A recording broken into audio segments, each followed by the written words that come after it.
বারবার কন্যা সন্তান হওয়ার কারণে দায়ী কে, মা নাকি বাবা?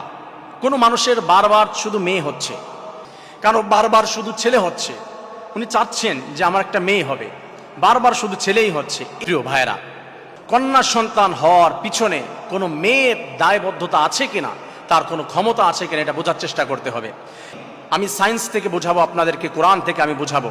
সায়েন্স বলেছে, যারা মেডিকেল সায়েন্স নিয়ে পড়াশোনা করেছেন, আমি বায়োলজিতে পড়েছি, একটা মেয়ের সেক্সের মধ্যে কি থাকে, তার সিমেনের ভিতরে কি থাকে, মেয়ের যে ডিম্বাণু তার মধ্যে থাকে এক্স এক্স, বোঝার চেষ্টা করতে হবে, দুইটা এক্স। আর ছেলের কি থাকে, এক্স ওয়াই, এক্স ওয়াই।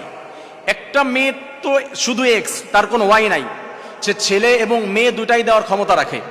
এখন পুরুষটার ভিতরে আছে কি, এক্স ওয়াই। কোনো পুরুষ থেকে যদি এক্স যায়, মেয়ের মিলবে কিসের সাথে? স্ত্রীর মিলবে, তার তো দুটাই এক্স, যে কোনো একটা এক্সের সাথে মিলবে, এটাও এক্স এটাও এক্স। আপনার থেকে গিয়েছে, আপনি পুরুষ, আপনি ভাই শুনুন, আপনার থেকে গিয়েছে এক্স, মেয়ের তো দুটাই এক্স, এক্স এক্সের সাথে মিলে কি হয়েছে, মেয়ে হয়েছে। আপনার থেকে যদি ওয়াই যায়, আপনার থেকে ওয়াই গিয়ে মেয়ের একটা এক্সের সাথে মিলল, হয়ে গেল ছেলে। বিজ্ঞান বলেছে এটা। তা মেয়ের তো দুটাই এক্স, তার তো এক্স ওয়াইয়ের কোনো ক্ষমতা নাই। তা আপনার থেকে যদি আপনি দায়ী করেন যে বারবার কন্যা সন্তান হয় কেন, তাহলে আপনাকে দায়ী করতে হবে। আপনি কেন বারবার আপনার সিমেনের মাধ্যমে তার ভিতরে যেই শুক্রাণুটি দিচ্ছেন, আপনি কেন বারবার এক্স দিচ্ছেন? আপনি ওয়াই দেন না কেন?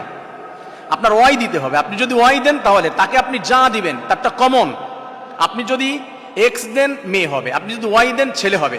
আমি মনে হয় বিষয়টা আপনাদেরকে বোঝাতে পেরেছি।